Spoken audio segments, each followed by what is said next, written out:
Hey YouTubers, wanted to do a quick video on how to replace the front shift bushing on a 1974 Super Beetle. I looked all over the place for YouTube, couldn't find it, so I'm going to post this because it took me a while to figure this out. I even called J-Bugs technical support. They didn't know how to do it. The challenge is up underneath the front, normally on the older Volkswagens, you have an access hole where you could pull the shifter front out. But in my case, you see there's two holes, and that's a metal plate, solid, tack welded in. There's no access plate where you can remove it and access the tunnel and slide the rod through the front like you do on the older Beetles. So this is 1974 Super Beetle, and I've got it all apart and sandblasted and patched, and I'm doing an electric EV conversion on it. But anyway, get to the chase. So basically, I ordered a kit from J-Bugs. It's the EMP, and it is the 987014-0. And so I figured out a way of taking the shift rod and sliding it forward without taking the, I guess, I read somewhere in a blog you could take the front suspension, the H member, with all the suspension down to slide the rod through the front. But here's how I did it. So disconnected the shift connector. Actually, I replaced it with a new one already. But take that off, so you just have the bare shaft there. It's easy to do. You just take the bolt out through the center. This is the new one. This is the one with the urethane bushings, which highly recommend instead of the rubber ones. Then what I did is, you see the shift tube down in there, and then take a small pair of channel locks and clamp it down in here like this, get it on there, and then basically leverage it back and forth up against this metal plate, the back of the slot, and just inch it forward a couple inches at a time. Take a little while, but it does work. And then the knuckle here where the cup is, you're going to have to spin that when you disconnect it. Spin it around so it's not dragging the top of the tunnel, so it's free with the top neck facing down. So just rotate that around with your channel locks. The neat thing is that, and I didn't see this anywhere, is that the center tunnel is actually long enough that you could slide this entire shift rod all the way forward and disconnect it and drop it down from the bushing. It's long enough to handle that whole rod. So that tunnel goes way up into the front of the car, beyond the firewall right here, or whatever it would be called on a Volkswagen, since there's no engine up front. So take the bushing that comes in the kit. I don't know if I can get a shot of it up in here or not. Up in there, and lube it up with a bunch of grease.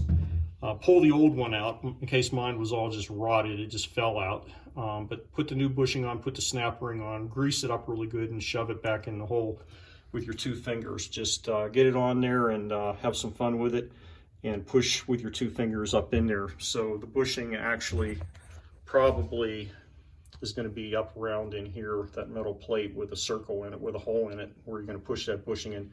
And you'll hear it snap. It's not too bad. But put the snap ring on the bushing first, and then grease it up, put it in that hole, and then push it with your two fingers, work it in there, and it'll snap in pretty easy.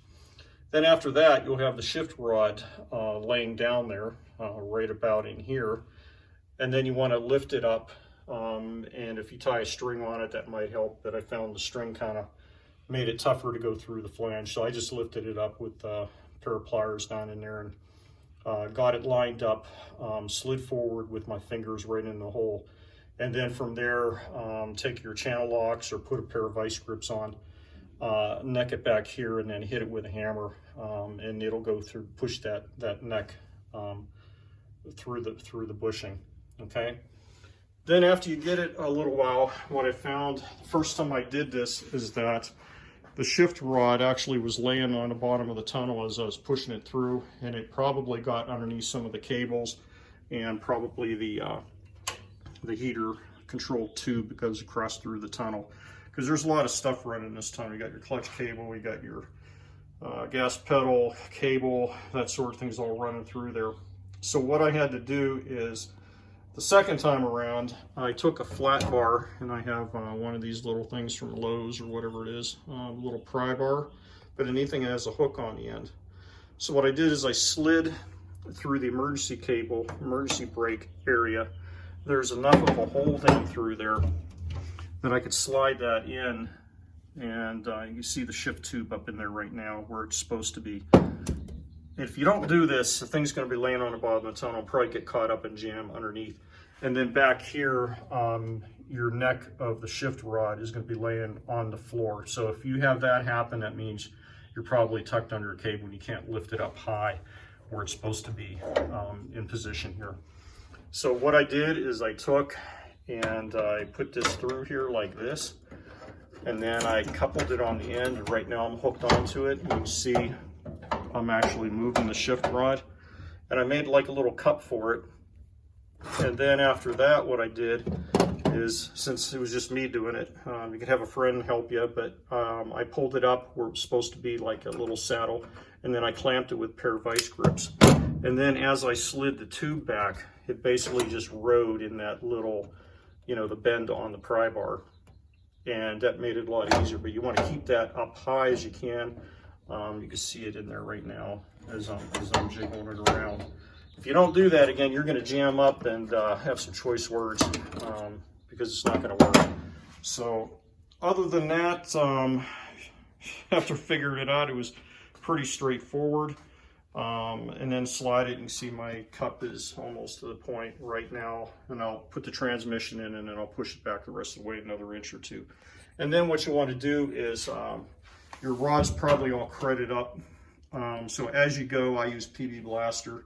You know, every time you neck onto the tube with the channel locks, I was shooting some PB Blaster onto the rod to make it go through the bushing easy. And then the last couple inches, I'll get some red grease and then put it on my fingertip and then wipe it around, and then I'll push it back the other inch so I have a good coating of grease in here. So other than that, again, hopefully this YouTube's going to save you some time. I wish I would have had one that I could find. But anyway, hit the like button if you found this of value. Hopefully save you some time. Also subscribe to my YouTube channel. I got a bunch of other YouTubes on hot rod builds and solar and a bunch of other stuff that I've been doing. So anyway, thanks for your time, and have a good day.